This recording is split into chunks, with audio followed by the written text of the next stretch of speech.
a mi abogado, a nuestro amigo, a nuestro querido César Gutiérrez Priego, hoy vía telefónica. Te agradezco que nos tomes la llamada, César. ¿Cómo te va? Muy buenos días. Vicente, ¿cómo estás? Muy buenos días, un placer saludarte. Buenas tardes, ya ofrezco una disculpa, buenas tardes. Oye, César, pues ¿cómo ves este caso?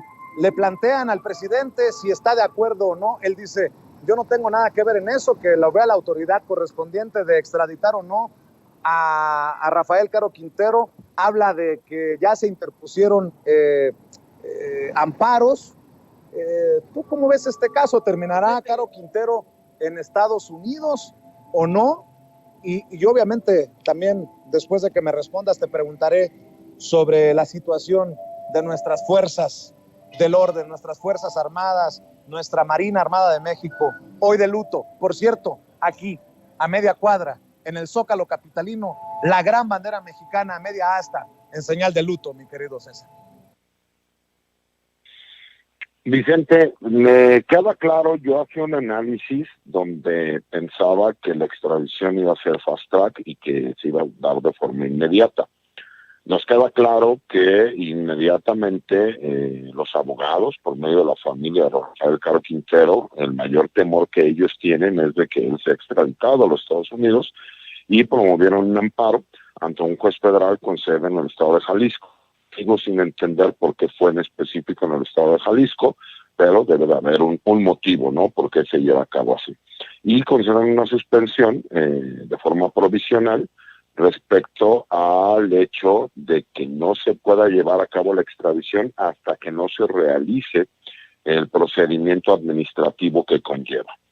Tendremos que analizar, ya que se rindan los informes justificados, cuál va a ser la reacción. Creo a su vez que era una respuesta lógica que cualquier abogado que tiene conocimiento sobre el tema hubiera realizado, pero sí nos deja el sabor de que parecería que siga existiendo algún tipo de corrupción dentro del Poder Judicial cuando se promueve un amparo con estas características en un estado como Jalisco, en donde conocemos que fue el estado donde se encuentra radicada su familia y a su vez en donde otro juez federal concedió un amparo para que él pudiera en aquel momento salir por la puerta de Puente Grande, que era considerado el CFRESO número 2, ¿no? El Centro Federal de Reacción Social número 2. Entonces creo que sí ya nos deja un interrogante grande. Creo que demuestra también el nivel y las capacidades del personaje. Para todos aquellos que han querido minimizar la captura como tal, fue un trabajo de inteligencia por parte del área de información naval y que las fuerzas especiales como los UNOPES llevaron de forma perfecta. Y tan es así que le dieron la parte legal que correspondía, llevando los elementos ministeriales de la Fiscalía General de la República para que en este caso ellos pudieran ejecutar la reaprehensión, porque mucha gente habla de una aprehensión, pero realmente es una reaprehensión en el momento en que se demuestra que el amparo que se había concedido era ilegal y se revoca para ordenar una reaprehensión. Y creo que estaremos, ¿no? Pendientes en las próximas semanas de cómo se llevará a cabo esta resolución como tal, porque por supuesto que la Fiscalía General de la República e incluso la Secretaría de Relaciones Exteriores presentarán, ¿no?, los alegatos por escrito de lo que ellos consideran el por qué no se tiene que agotar el procedimiento de extradición y demostrarán, de acuerdo a los trámites que se han realizado con anterioridad, el por qué sí se podría llevar en estos momentos. Pero creo que es importante, ¿no?, porque incluso vamos a ver reacomodos en la estructura criminal del país, porque el señor Rafael Caro Quintero tenía una importancia mayor incluso de la que muchos supuestos especialistas le están dando en este momento, Vicente.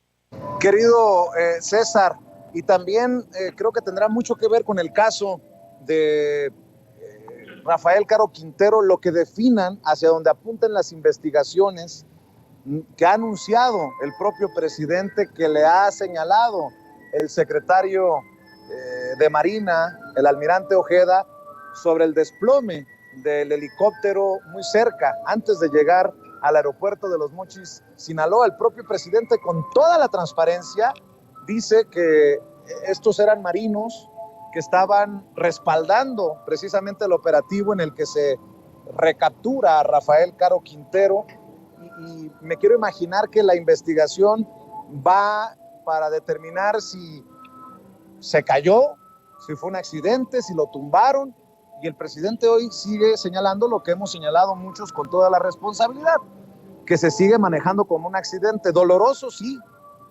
pero en caso de que se encontrara alguna situación criminal, ¿qué cambia o qué no cambia? ¿Qué sabes de este doloroso caso que debe de enlutarnos a todos? Porque son 14 héroes que mueren en el cumplimiento del deber, querido César. Así es, Vicente. Mira, estaba analizando con algunas personas de mi confianza si había sucedido en un operativo como tal el que falleciera un número tan alto de elementos de las Fuerzas Armadas, y como tal creo que es el accidente más desastroso que ha existido en el país en el sentido. Hay que quedar claros porque hemos escuchado ya muchas especulaciones, ¿no? Respecto a que los helicópteros no se caen, los tiran, etcétera, etcétera, de todas aquellas personas que te digo que son pseudoespecialistas y que se creen conocer del caso cuando la verdad es que no tienen la menor idea. Queda claro que este helicóptero sí estuvo en apoyo del operativo que se realizó para la recaptura de Rafael Caro Quintero. Eso queda claro porque incluso el mismo informe de la Secretaría de Marina así lo menciona, independiente de las fuentes que uno pudiese tener. Y hablemos de datos oficiales que han sido publicados. Queda claro que ellos, después de realizar el operativo que se lleva a cabo de forma perfecta, que incluso ahí sí entran muchos puntos de análisis en donde a poco Rafael Caro Quintero se encontraba solo, ¿no? Esa es como que una de las incógnitas que a mí me genera dudas, ¿no? No había un grupo de personas cuidándolo. Se queda claro que hubo un poder corruptor para poder hacer las investigaciones y llegar a él en donde se encontraba, y que estos criminales o grupos criminales que lo protegían no hayan seguido realizando la protección. Pero respecto al operativo como tal de los elementos de los UNOPES, de las Fuerzas Especiales de la Marina Armada de México, queda claro que se habla de un desplome por parte del helicóptero. No hay una sola señal y no hay un solo indicio de que haya sido derribado. Incluso podemos ver las imágenes donde se precipita, se me explicó, el helicóptero. Y para todas aquellas personas que hablan sin tener conocimiento, lamentablemente el Black Hawk, uno de los helicópteros que más accidentes genera por precipitaciones. Tendríamos que hacer un análisis si fue por falta de mantenimiento, si hubo ráfagas de aire, etcétera, etcétera, etcétera. Lo que sí queda claro es que sí participaron en su momento el operativo, y también queda claro que hasta ahorita las investigaciones de la Armada de México son claras en que fue un accidente, que no hay un solo indicio de que haya habido un grupo criminal que haya realizado algún ataque. ¿Qué es lo que cambiaría respecto a tu pregunta? Imagínate, y conociendo la efectividad que tienen las Fuerzas Especiales de la Armada de México, si ellos tuvieran conocimiento o la certeza de que esto fue propiciado por el ataque de un grupo criminal, creo que veríamos una reacción inmediata, porque ha sido un hecho muy doloroso, al grado de que el alto mando naval militar ha ordenado que durante los próximos 10 días en todas las instalaciones navales del país se maneje el estado de luto, y asimismo todo el personal de la Armada de México durante esos próximos 10 días portarán un moño negro del lado izquierdo en honor a los caídos. Y creo que esa es la relevancia que la gente debe entender. Incluso creo que le faltan al respeto a la memoria de estos héroes que han cumplido con honor y con valor, ¿no? En el cumplimiento del deber, de haber ofrendado sus vidas, cuando hacen especulaciones de este estilo y de este tipo, cuando no tienen ningún fundamento ni científico ni legal como para poder hacerlos. Pero desafortunadamente estamos en tiempos políticos perversos, en donde la oposición y aquellos voceros que utilizan, ¿no? Tratan de desacreditar cualquier acto de valor o heroico que realicen nuestras Fuerzas Armadas por el simple hecho de tratar de crear una duda, ¿no? De acuerdo a supuestas complicidades que pudiesen existir del gobierno federal con los grupos criminales. Y este es uno de los ejemplos más claros de que se está realizando el trabajo y que el trabajo se está realizando de forma eficaz. Pues creo que es darle demasiada importancia, pero sí me causa mucha molestia el hecho de que hagan comentarios suspicaces cuando no tienen ni la menor idea de realmente qué fue lo que sucedió, Vicente. Querido César, has puesto el dedo en la llaga. Esos que le juegan a la politiquería no respetan a nuestras Fuerzas Armadas, andan chingando la madre de que el presidente con sus abrazos, no balazos, abre la puerta para que le falten al respeto a nuestras Fuerzas Armadas. Y ahora dicen, no, nuestras Fuerzas Armadas no fueron los del operativo, fueron los de la DEA. Bueno, pues ya lo aclara. Mire, esta es la portada del Sol de México. El propio Ken Salazar, tenemos que respetar la soberanía de México, dice el embajador de Estados Unidos en México. Pero mire, Riva Palacio asegura que lo que hace el presidente es quitarle del camino a rivales de esos con los que sugiere tiene acuerdos el presidente en el mundo del narcotráfico. Héctor de Mauleón asegura que Kamala Harris fue la que le dio la información de Rafael Caro Quintero. Ya lo desmintió en la mañanera el presidente. Ya decía yo desde, creo que fue el viernes, que Dolia Esteves citaba al periódico Excelsior diciendo que ya casi llevaban a la frontera a Rafael Caro Quintero. Mi querido César, para cerrar, ¿qué tan importante es que la DEA no haya participado directamente en el operativo, que no se haya disparado un solo balazo en el operativo? Y si en determinado momento tú ves que la estrategia pueda no cambiar, pero sí ajustarse luego de esta situación que estamos platicando. Mira, Vicente, lo que pasa es que la gente, en los análisis simplistas que se realizan, no hablan del número de detenidos que hay debido a que pertenecen a grupos criminales. En este sexenio ha habido más detenciones que en el sexenio de Enrique Peña Nieto, en lo que va de estos 3 años y casi 4, que en todo el sexenio de Peña Nieto y en todo el sexenio de Calderón. Para aquellos los que les gustan los números, incluso ahorita tenemos una situación donde ya hay sobrepoblación en las prisiones federales. Lo que pasa es que la comunicación social de este gobierno no está enfocada a estar dando anuncios de ya se detuvo un líder criminal en tal lugar o ya se detuvo un líder criminal en tal lugar. Y en cambio, si hemos visto que los medios afines a la oposición, ellos lo que tratan es de meritar el trabajo todos los días, ¿no? Sí creo en lo personal que va a haber un reacomodo en los grupos criminales porque la importancia que tenía Rafael Caro Quintero es muy grande. Tenemos que entender que él, independientemente de haber estado preso en la cárcel, siempre tuvo un grupo criminal como los Quintero Payán que siguieron operando y siguieron trabajando bajo el cobijo del cartel de Sinaloa, pero de forma independiente, porque la gente no entiende y me da mucha risa cuando yo escucho los análisis que hacen muchos pseudo especialistas en donde dicen que supuestamente determinados grupos criminales pertenecen a determinado cartel, al grado de que luego los ponen como si estuvieran colaborando, trabajando con los que son sus enemigos directos. Y desde ahí te das cuenta que los análisis simplistas o aquellos que se meten a Internet pues no tienen ni la menor idea de lo que están hablando. Pero la realidad es que estamos hablando de un narcotraficante no solo legendario, sino que él supo invertir su dinero en negocios legales y que no importa que en su momento se haya adquirido por medio de la ilegalidad, para los años que han pasado, ese dinero ya entró en las finanzas de los bancos a nivel mundial, en donde ya se considera dinero lícito. Entonces, capacidad económica sí tenía, y esa capacidad la supo seguir llevando en cuanto al trabajo que este grupo criminal, que él encabezaba por medio de sus familiares, sus cuñados, sus hermanos, siguió operando.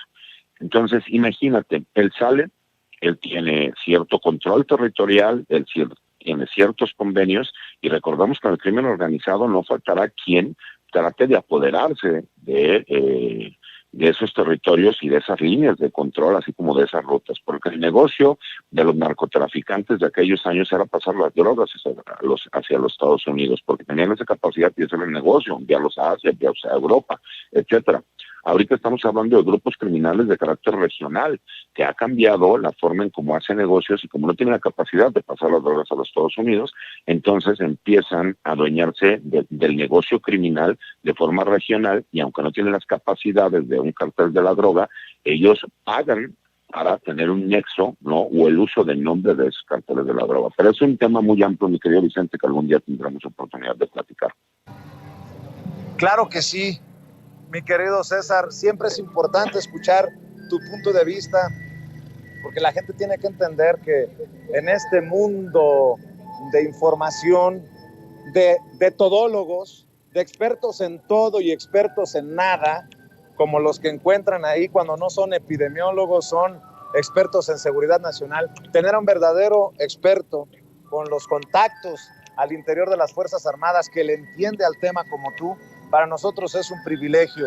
Y seguramente de eso versará, no me quiero adelantar, pero de eso versará alguna de tus columnas, ya sea en La Silla Rota o en Campo Marte, sobre este sacrificio de vida, porque muchas veces cuesta eso, la vida de quienes tal vez no valoramos como deberíamos en la sociedad mexicana, y me refiero a los miembros de nuestras Fuerzas Armadas, y lo digo con mucho respeto y con mucha admiración. ¿Por qué no cerramos invitando a la gente para que te siga en Twitter, para que se sume a tu familia en tu canal de YouTube, para que esté al pendiente de lo que publicas en las columnas, César?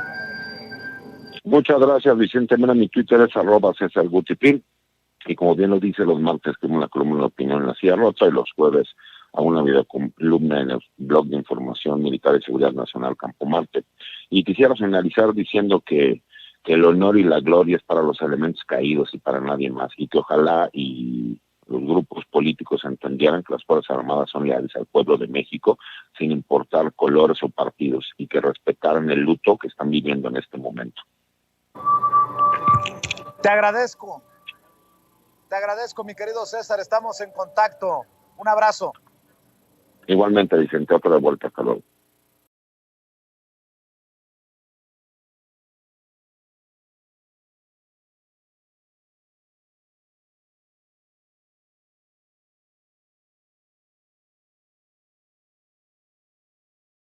A un gran compañero, a un gran colega, a un periodista de a pie, un verdadero periodista de a pie, a un gran escritor y a un experto en temas de crimen organizado.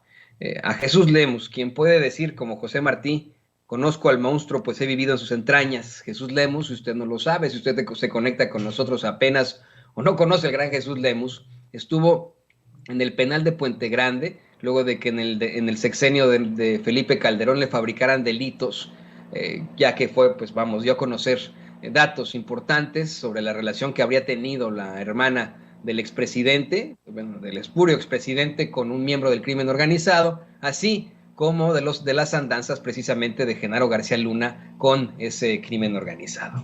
Él conoció de viva, pues vamos, él en sus celdas, en ese penal que ahora está clausurado, a muchos miembros del crimen organizado, y nos puede dar certeza sobre esto que nos está planteando el presidente López Obrador desde muy, muy temprano. Así que los saludo con mucho gusto, querido Jesús, bienvenido a tu espacio.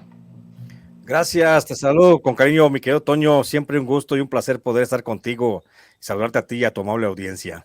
Gracias a ti, querido Jesús. Pues bueno, ya lo escuchabas tú, cómo es que el presidente López Obrador confirma en la mañanera que la DEA no tuvo injerencia directa en la detención de Rafael Caro Quintero, que en efecto a veces se pide información en algunos casos, pero que en este no fue posible que se realizara la investigación que le solicitaron a la DEA, y que fue única y exclusivamente la Secretaría de Marina la que realiza la investigación y la aprehensión de Caro Quintero. Esto le ha resultado a muchos medios de comunicación tradicionales e incluso independientes una situación inaudita. ¿Qué nos puedes decir sobre esto, querido Jesús? Toño, yo pienso que no es nada de extrañarse hacia este punto de distanciamiento entre la DEA y el gobierno mexicano, pues estaban dando ya muchas relaciones. Mira, vamos a recapitular un poco. Hay que recordar que Rafael Caro Quintero, concretamente en el caso de Caro Quintero, Rafael Caro Quintero estaba prófugo de la justicia desde agosto de 2013. En el próximo agosto cumpliría ya 10 años de estar, perdón, 9 años de estar fuera del radar de las autoridades, y desde entonces supuestamente la DEA buscaba a Rafael Caro Quintero a través de canales institucionales, como era la Procuraduría en su momento, la Procuraduría General de la República, que posteriormente sería la Fiscalía General de la República, y esa era la versión oficial, pero la verdad es que la DEA estaba buscándolo por su propia cuenta. La Fiscalía General de la República, si es que llevó a cabo un operativo, también lo hacía por su propia cuenta. La Marina y el Ejército, bueno, de alguna forma, nada más cumpliendo labores de seguridad, podrían estar también tras de él. Pero hay que recordar que hace unos meses el presidente de la República envió al legislativo una iniciativa de reforma de ley para modificar la Ley de Seguridad Nacional. Y en esa Ley de Seguridad Nacional se estableció claramente que a partir de ese momento, de cuando se promulgara esa nueva ley, habría que tomar en cuenta que la DEA no podía intervenir, ni la DEA, ni la CIA, ni el FBI, ni ninguna agencia de investigación extranjera podía intervenir en suelo mexicano como si fuera su casa, cosa que pues no les gustó mucho a Estados Unidos por este plan pues, de autonomía plena que el presidente López Obrador ha enarbolado, de mantener una dignidad autónoma, independiente, como somos los mexicanos, del gobierno de Estados Unidos. Entonces, recordemos que eso, después de que se promulga la nueva Ley de Seguridad Nacional, pues se limitó a la Agencia Antidrogas de Estados Unidos realizar operativos en México.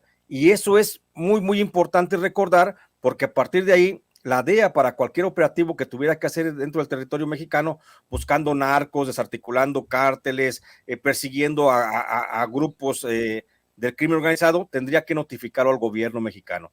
Y la DEA, pues desde entonces no ha notificado al gobierno mexicano. Desde hace 6, 7 meses, el gobierno mexicano es el que tiene, por supuesto, como hace muchos años no se tenía, la autonomía completa de persecución a los cárteles y a los líderes de los cárteles de las drogas.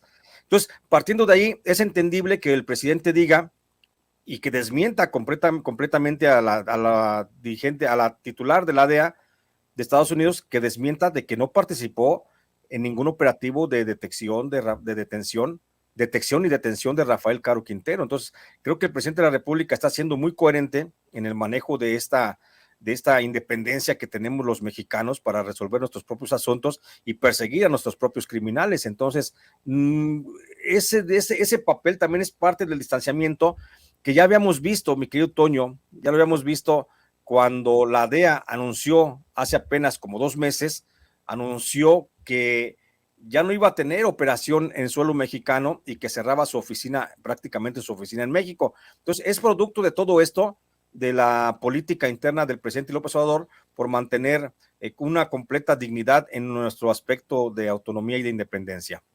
Y es algo positivo en todo caso, Jesús y público consentidor. Es positivo que pues los gobiernos tengan independencia, tengan su propia soberanía. Yo nunca he entendido por qué siempre se piensa en eso, no, en México no puede enfrentar ciertas cosas, tiene que obtener la ayuda de Estados Unidos casi para todo. Pues no, México tiene sus propias instituciones, México puede mucho, específicamente si tienen algún tipo de gobierno que no es corrupto, ¿no? Y creo que de ahí para el real se puede conseguir mucho. Y déjame le pido, querido Jesús, a don David que nos grabe, porque antes de que vayamos al tema de fondo que tú traes, que obviamente con todo el conocimiento que tienes, te ofrezco una disculpa por politizar esto, pero en las redes sociales y en varios medios de comunicación tradicionales, los adversarios del mismo presidente López Obrador han tratado de minimizar este arresto, el arresto de Rafael Caro Quintero. Se ha tratado de minimizar, te digo, desde las plataformas pues tradicionales, así como desde las redes sociales. Y yo te quiero preguntar a ti, como un experto en crimen organizado, como un gran periodista, pues si en verdad es una pichicatez, una situación menor que hayan detenido a Rafael Caro Quintero, o si tiene algún tipo de repercusión fuerte y si esto tendrá algún tipo de planteamiento a futuro en el combate precisamente al crimen organizado. Mi querido Toño, que no hay la menor duda de que estamos frente a, yo diría, la más importante detención de un jefe del narcotráfico en México, Toño. No nada más por lo que representa Rafael Caro Quintero, de ser el ícono del narcotráfico en México, porque recordemos que es Rafael Caro Quintero quien establece el modelo actual de narcotráfico, modelo empresarial. Antes de Rafael Caro Quintero existía el narcotráfico, pero como un modelo únicamente como de actividades ilícitas de familiares, de un grupo, de una familia muy pequeño, pero es Rafael Caro Quintero el que lleva a nivel de empresas a los grupos dedicados al narcotráfico. Entonces, estamos ante un hecho histórico sin precedente, no me queda la menor duda. Creo que es la más importante detención de un narcotraficante.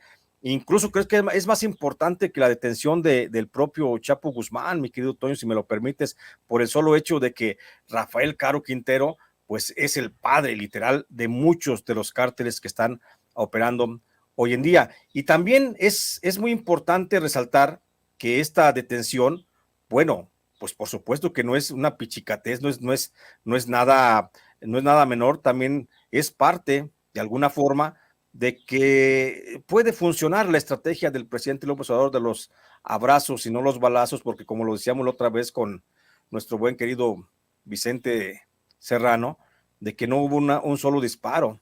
Más allá de las dudas de que si el evento de la detención de Rafael fue incidental o, como dice el presidente, fue un operativo planeado por elementos de la Marina únicamente en apoyo a la Fiscalía General de la República, más allá de eso, el hecho cuenta de que está detenido el más importante de los narcotraficantes, que sí estaba en el activo del narcotráfico, mi querido Vicente, que no es, yo dudo, por supuesto, tengo muchos elementos para señalar que sí estaba dentro del activo del narcotráfico, no estaba retirado, como él decía, ni tampoco era, digo, yo debo decirlo de esa forma, conozco bien a Rafael Caro Quintero y por supuesto que nunca abandonó el narcotráfico. Él es el fundador del Cártel de Caborca, un grupo delictivo muy importante que ha detonado mucho la violencia en el noreste del país. Entonces creo que no es un asunto menor, es un asunto de mucha importancia, es un asunto con el que el presidente López Obrador, en primer lugar, está demostrando, tiene elementos para demostrar que la estrategia de combate al narcotráfico va por buen camino, que se está llevando a cabo muy bien el atacar las raíces de fondo del problema del narcotráfico, como es combatir la pobreza de los grupos más vulnerables, y bueno, también por otro, deteniendo a este tipo de narcotraficantes. Querido Jesús, y le pido a don David que nos grabe, nos está llegando información de último momento con nuestro jefe de información, con don Mario Toledo.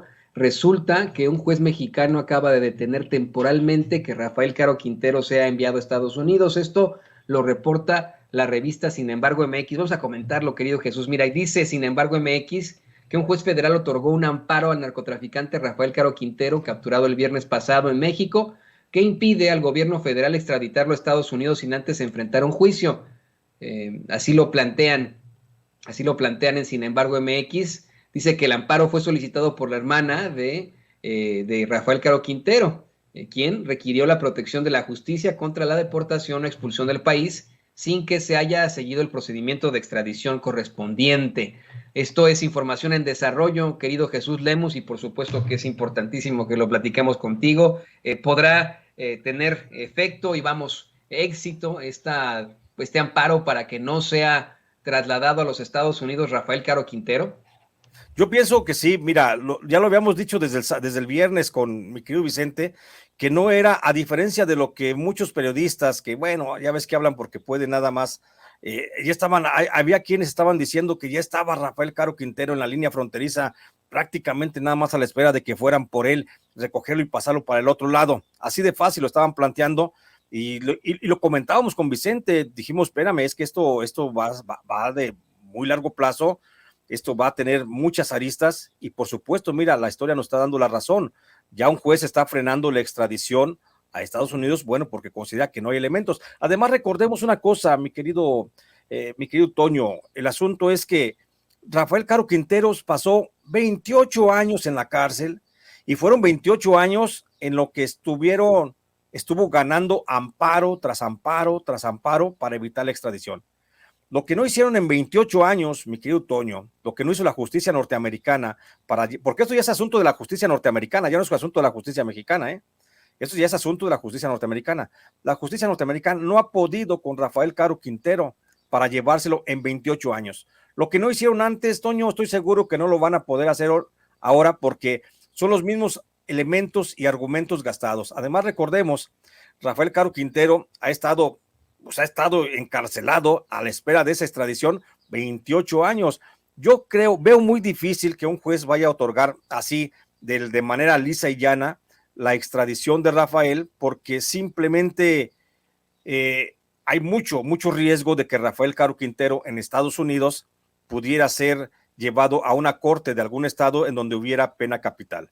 Y si hay la pena capital, pues por supuesto que el gobierno mexicano también está impedido para entregar en extradición a un mexicano. Entonces, hay muchas cosas de por medio, pero por lo pronto ya se está dando el primer freno a la extradición y así así lo va a seguir, porque si no mal no recuerdo, mi querido Toño, Rafael Caro debe tener por lo menos unos 14 amparos ganados en contra de la extradición, y esos mismos argumentos que se presentaron en 14 amparos, por lo menos se van a tener que seguir presentando en lo sucesivo, en todo lo que venga. Y te digo, no es un asunto de una lucha entre Rafael Caro y la justicia mexicana.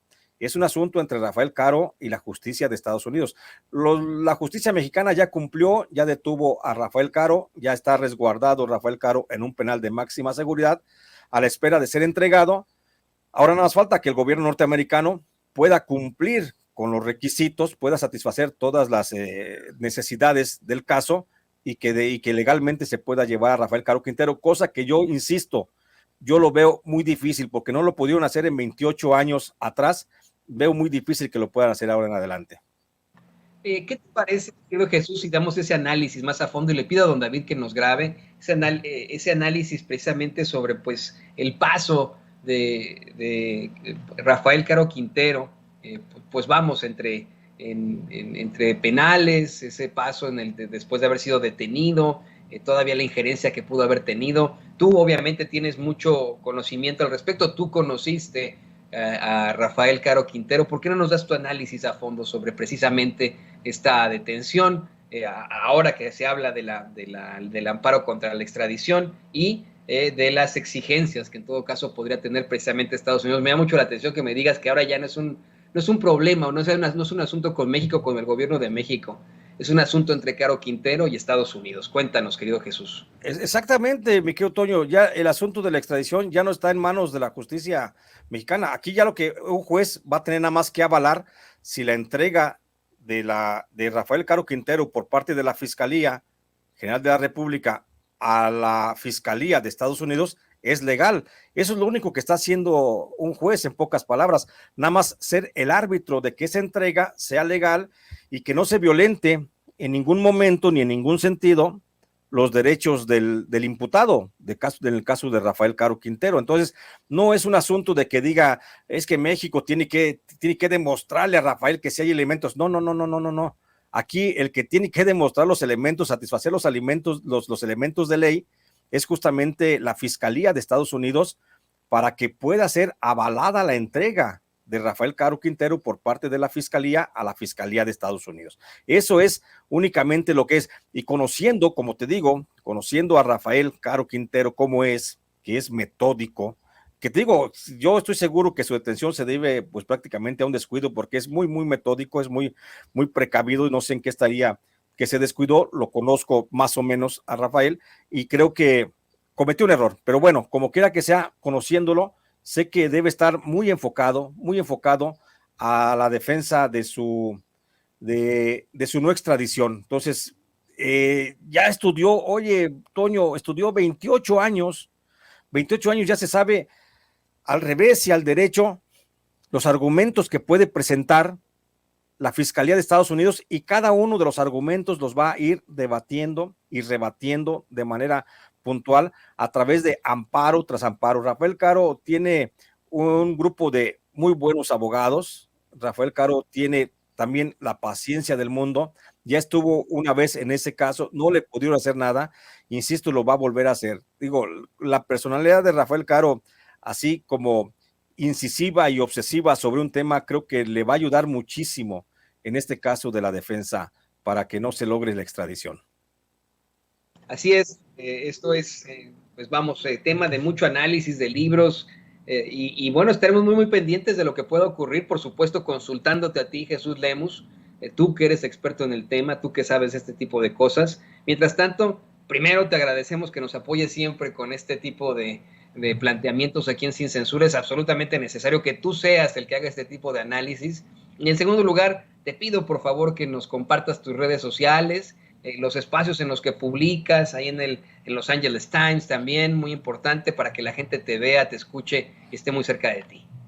Gracias, mi querido Toño. Pues ahí me encuentran, publico de manera frecuente, como ya lo dices, en Los Angeles Times, ahí estoy publicando. También tengo mis redes sociales, que estoy en el Facebook como Jesús Lemus Barajas, estoy en el Twitter como @Lemus Barajas, tengo un canal donde hago también mi propio análisis todos los días a las 9 de la mañana. Mi canal de YouTube se llama J. Jesús Lemus, y ahí transmito de 9 a 10 de la mañana todos los días, de lunes a viernes, y los domingos de las 4 a las 5 de la tarde. Y también me dedico a escribir libros, mi querido Toño, y esos los hago ahí de vez en cuando. Ahorita, por supuesto, está uno en librerías que se llama El Fiscal Imperial, publicado por HarperCollins México, con la ayuda de mi amigo editor Edgar Kraus, y pues está dando de qué hablar. Es un tema muy interesante que desnuda de pies a cabeza al fiscal Gers Manero. ¿Quién es el fiscal Gers Manero y por qué hoy se encuentra en el centro de la polémica y por qué es el único hombre de la Cuarta Transformación que puede hacer que se vaya al traste la propuesta de transformación del presidente López Obrador, que tanto trabajo le ha costado y nos ha costado a los mexicanos que seguimos impulsando este movimiento de cambio, mi querido Toño? Y ahí estoy, ahí en librerías también encuentran, y aprovecho de una vez para decirte que también todavía hay libros del licenciado que habla de la historia de Genaro García Luna y el narco, junto con Felipe Calderón, de cómo se correlacionaron en aquel tiempo. Y también está el libro de Jaque a Peña Nieto, que es una radiografía de la montaña de corrupción que se dio durante el gobierno de Enrique Peña Nieto. Y pues ahí están esos libros, mi querido Toño, y agradezco mucho tu paciencia, tu apoyo, por supuesto, y al público de Sin Censura, todo mi agradecimiento también. No, paciencia, la que te agradezco yo, y siempre tu apoyo, tu cariño para estar aquí en Sin Censura, con todo el conocimiento que tienes. Sabes que aquí te admiramos todos los que conformamos este equipo, y por supuesto el público consentidor. Así que nos vemos muy pronto, querido Jesús Lemus. Estamos en contacto. Gracias, un abrazo. Bueno, ahí lo tiene usted, el periodista perseguido por el gobierno de Felipe Calderón, periodista de a pie, escritor Jesús Lemus, dándonos un análisis a fondo de la detención de Rafael Caro Quintero aquí en Sin Censura.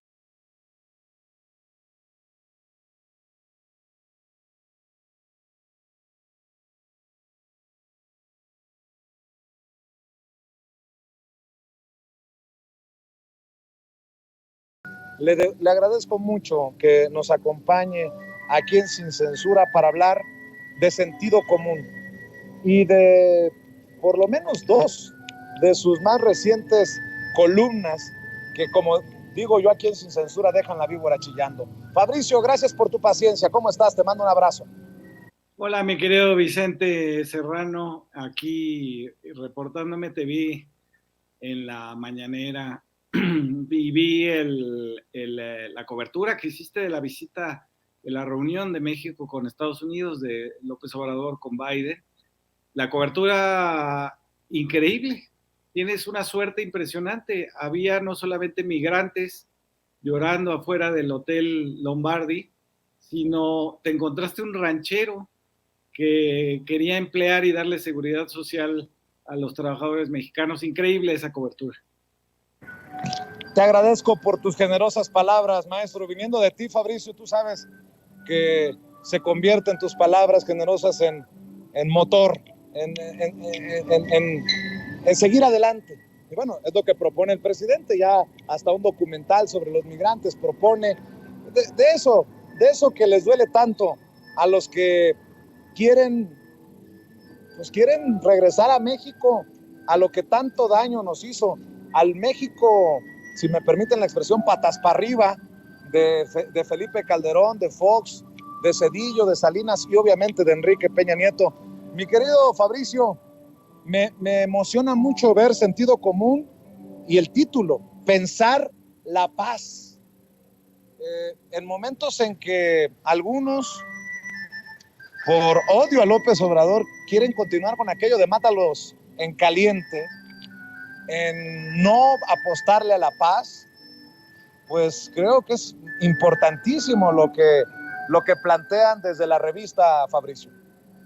Sí, hemos hecho un planteamiento, digamos, desde Sentido Común. Habíamos sacado ya otros números, uno sobre la reforma política, con un artículo de Pablo Gómez donde explicaba en qué consistía esta reforma política, otro sobre la soberanía energética rumbo a la discusión, que luego no fue discusión, sino nada más insultos, de la reforma energética. Y ahora planteamos esto, planteamos no discutir el asunto de la seguridad, sino discutir el asunto de la paz, de la pacificación. Y entonces el número de sentido común, que es libre, digamos, lo hacemos con muchísimo esfuerzo y es gratis en internet. Ustedes pueden entrar a sentidocomunmx.com. Lo que planteamos, y hay artículos, digamos, empezamos con un artículo de Carlos Pérez Ricard sobre el problema de desmilitarizar o no al país. Esto tiene un correlato, digamos, que es un artículo de Ernesto Ledesma sobre la militarización en las comunidades indígenas, y traemos también un análisis de Marcela Figueroa sobre el éxito de Claudia Sheinbaum en la Ciudad de México con la reducción de casi todos los delitos a sus niveles históricos, digamos, cuando Andrés Manuel López Obrador fue jefe de gobierno. Y traemos una discusión muy interesante que nos aporta el maxi abogado sobre la autonomía de la fiscalía, qué tanto nos ha servido eso y qué tanto las fiscalías de los estados están cruzadas de brazos esperando que llegue la Guardia Nacional a resolver todo. Y es un número, digamos, muy redondo. Me parece que planteamos ahí prácticamente todo. Hay un artículo de Camilo Vicente sobre las desapariciones en la guerra tanto sucia como la de Calderón, que es digamos que es la guerra más cochina.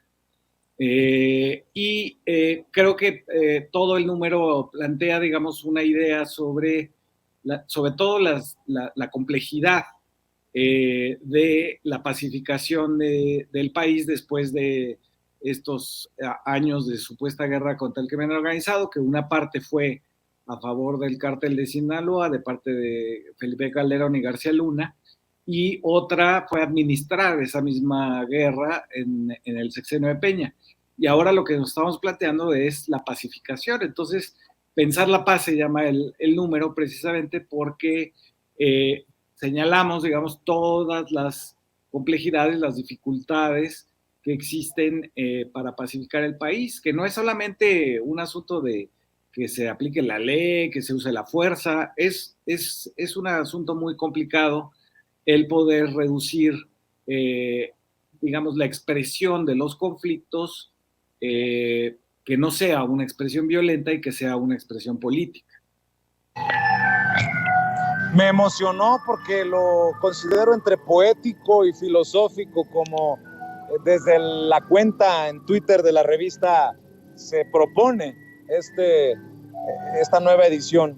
Necesitamos la paz, la queremos y debemos construirla, pero antes hay que pensarla, y ese es el ejercicio que realizamos en nuestro nuevo número, Pensar la Paz. Oye, Fabricio, déjame, si me permites, además de invitar a la gente que busque, que lea Sentido Común, ya está listo el número de Sentido Común. Pueden visitar @Sentido Común MX _ en Twitter, @Sentido Común MX _ en Twitter.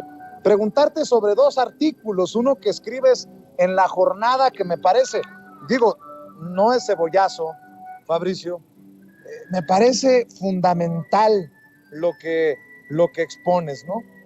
El nuevo arraigo republicano.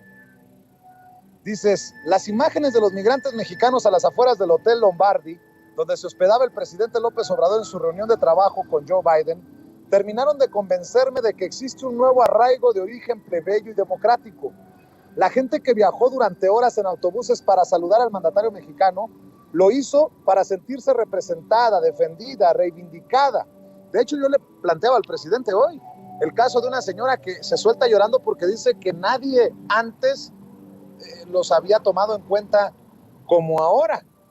Una minoría, la que se centró en el aspecto y los botones del Ejecutivo, reprodujo los puntos de referencia antiguos y guió con la más aguda despolitización sus supuestas opiniones políticas. Arriba en la élite, no se ha movido nada, pero abajo, entre los trabajadores, el marco y sus coordenadas están cambiando. Se va sustituyendo al viejo nacionalismo revolucionario que dictó las reglas de la pertenencia durante más de un siglo y que, hasta donde entiendo, tuvo 3 componentes: la derrota, el aguante y la imperturbabilidad. La cultura del régimen de partido único necesitaba fomentarlos como simbología y mecanismo de control, agacharse, permitir los abusos y apreciar más la estabilidad inamovible a cualquier cambio, porque más vale malo por conocido que bueno por conocer. Su signo fue, como decía Monsiváis, la ceja levantada de Pedro Armendáriz ante la peor de las injusticias. Leo ese primer párrafo porque me parece muy importante, Fabricio. Hoy el presidente habla del Poder Judicial, por ejemplo, y dice que hay que activarnos. ¿Cuál fue la palabra que usó? Hay que avivarnos. O sea, que estemos al pendiente todos, desde la trinchera en la que estemos, por estos jueces, algunos corruptos, no todos, algunos magistrados que quieren seguir ganando 2 o 3 veces más que el presidente.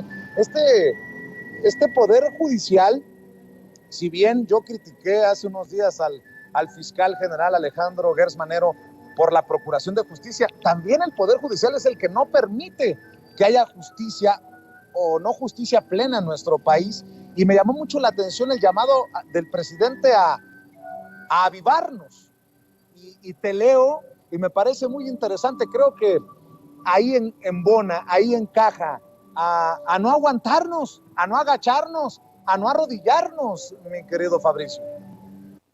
Sí, yo lo que veo es este nuevo arraigo, yo le llamo, es el sentido de pertenencia, digamos, de qué significa ser mexicano, que viene de abajo y es republicano, no es nacionalista, es un republicanismo, digamos, por haber abierto el sistema a la participación de los antes excluidos, de los ninguneados, de los que no tomaba en cuenta la política, que no importaban, como los migrantes. Yo precisamente parto precisamente de tu cobertura, de esta señora que llorando dice, nadie nos había representado, nadie hablaba por nosotros, nadie nos consideraba, cuando pues efectivamente lo que había sucedido, por lo menos en los últimos 30 años, desde Miguel de la Madrid, era una subordinación absoluta de los presidentes mexicanos a lo que dijera el presidente en turno en Estados Unidos, lo que dijeran las agencias, lo que dijera la DEA, la CIA, el FBI, lo que dijera el Washington Post, el New York Times, ¿no? Y ahora hay un presidente que representa esa fuerza plebeya, esa fuerza democrática, esa fuerza republicana, y efectivamente hay un cambio en la manera en que se concibe la política. Ahora la política es parte del arraigo, no es el Día de la Bandera, no es el 15 de septiembre, no es el 5 de mayo, no, es la participación política, es tener una voz y sentirse reivindicados por el presidente López Obrador.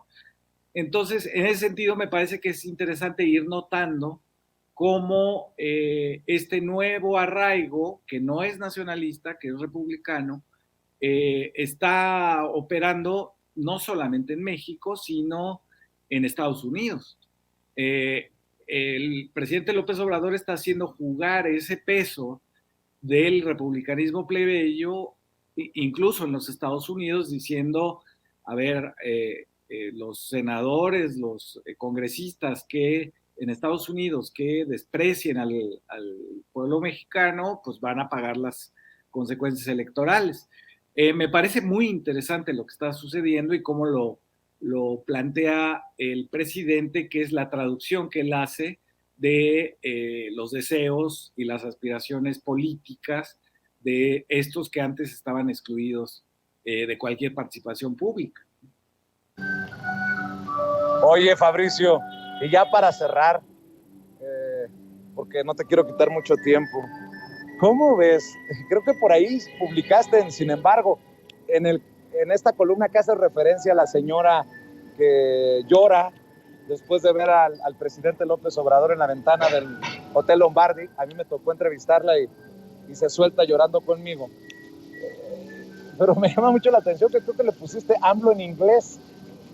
Y yo no entiendo, en serio, en qué cabecita cabe que haya analistas que digan que es un desastre López Obrador o que López Obrador es un fracaso porque no habla inglés, por el simple hecho de que no habla inglés, como si fuera necesario hablar inglés. Lo importante es lo que se dice, no en el idioma en el que se dice. Bueno, al final esa es mi opinión, pero mi querido Fabricio, qué mente tan chiquita, qué visión tan miope, qué petardo de cobertura los que se enfocan en esto y no entienden lo que no entienden. Hoy, de hecho, me burlé de ellos ahí en la mañanera, que le digo al presidente, presidente, ¿cómo vio de atrevido a Joe Biden? Aunque creo que no le entendió muy bien porque dicen que usted no habla inglés. Obviamente me disculpé con el presidente por burlarme de estos, pero hay un sector de los medios de comunicación que para hacerlo empatar con lo que estás hablando, no entiende esa rebeldía plebeya de la que hablas. No entienden este resurgimiento desde abajo, no entienden no agacharse, no doblarse, no arrodillarse de la gente de a pie, Mauricio. Sí, no lo entienden porque no acompañaron el proceso, ¿no? Yo los veo, a muchos de ellos los conocí en mis avatares por los medios de comunicación impresos de este país, y muchos de ellos estaban completamente despolitizados, repetían lo que decía Pedro Aspe, lo que decía Agustín Carstens, y estaban despolitizados, no habían tenido nunca que acercarse a la política y ahora no le entienden nada. Entonces, lo que usan son, como decía yo en el artículo de La Jornada, sus supuestas opiniones políticas están despolitizadas porque no se refieren, como dices tú, a lo que dijo el presidente, a lo que dijo Biden, al acompañamiento que hizo Kamala Harris. Nada de eso lo entienden ni lo pueden leer. Y entonces se refieren al botón del saco, se refieren a cómo estaba sentado, se refieren a que no habla inglés.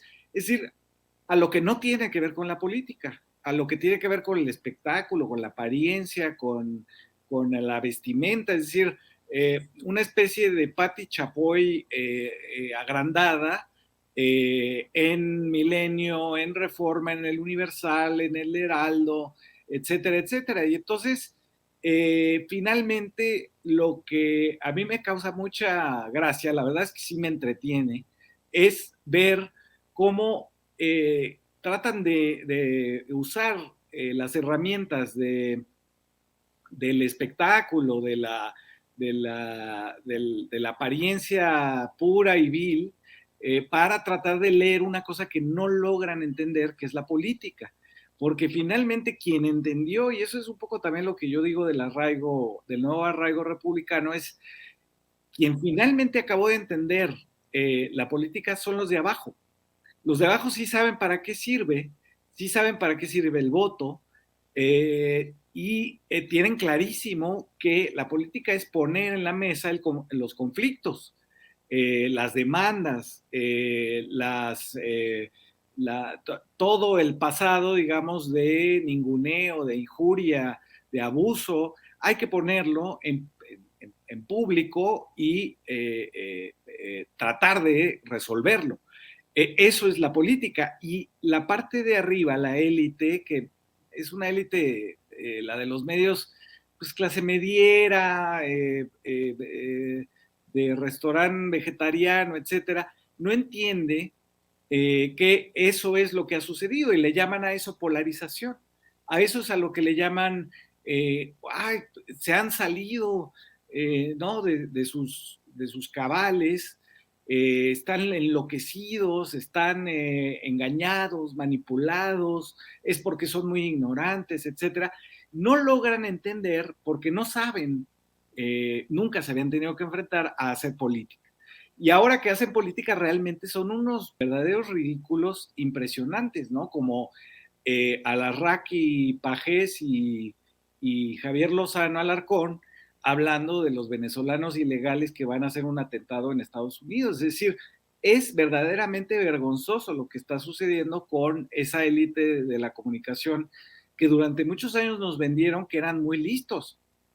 Yo leo los artículos de Enrique Krause y me parece aberrante todo lo que dice, los de Aguilar Camín, y en algún momento del salinismo nos habían planteado que esos eran los intelectuales, que esos eran los que nos decían el bien del mal, lo correcto de lo incorrecto, y son verdaderamente aberrantes y además están detrás de campañas de mentiras.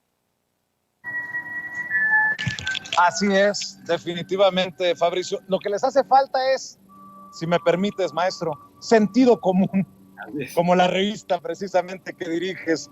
Sentido común les hace falta a esos personajes, como ese empresario al que hace referencia, que me tocó entrevistar frente al Hotel Lombardi, ese granjero que llegó pidiendo conocer al presidente, porque pide sentido común para resolver el tema migratorio. Justamente Vicente hablaba de pues lo interesante que resulta tu última publicación, y bueno, pues ¿qué te parece que nos compartes cómo adquirirla, cómo buscar esta revista, cómo buscar sentido común y específicamente ahora que se publica Pensar la Paz?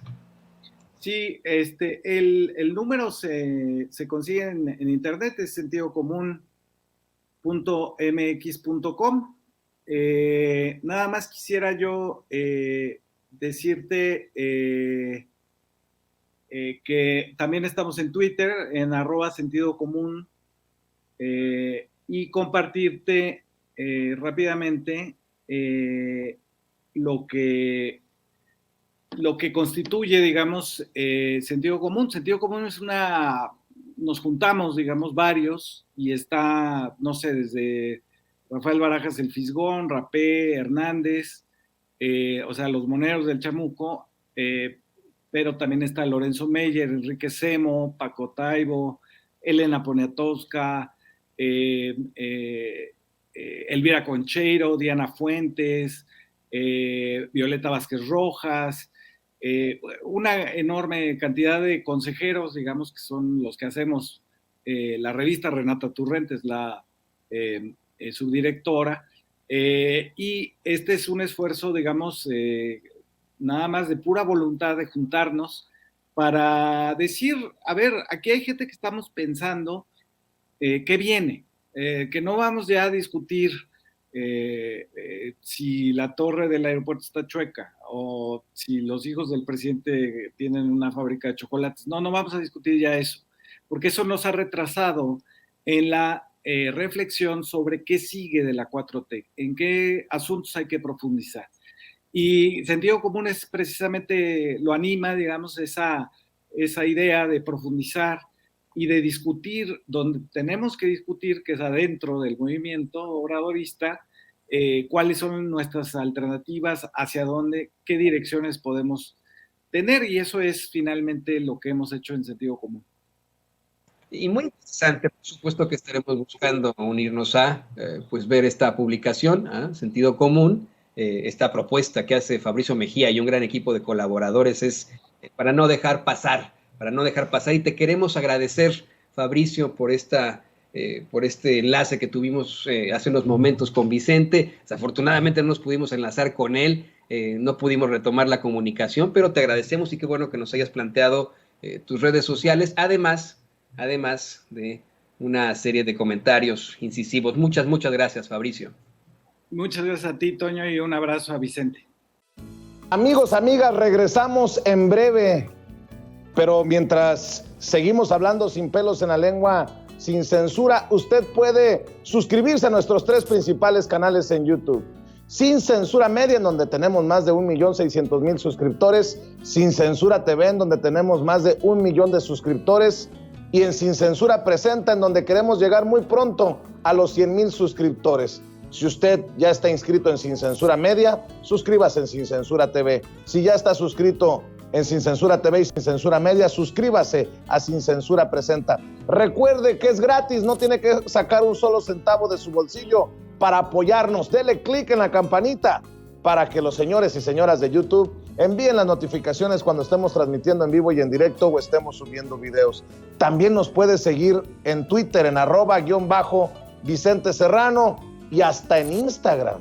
Ojo, también estamos en Instagram. Son nuestras redes sociales y con el apoyo de ustedes seguimos creciendo, porque con ustedes todo, sin ustedes nada.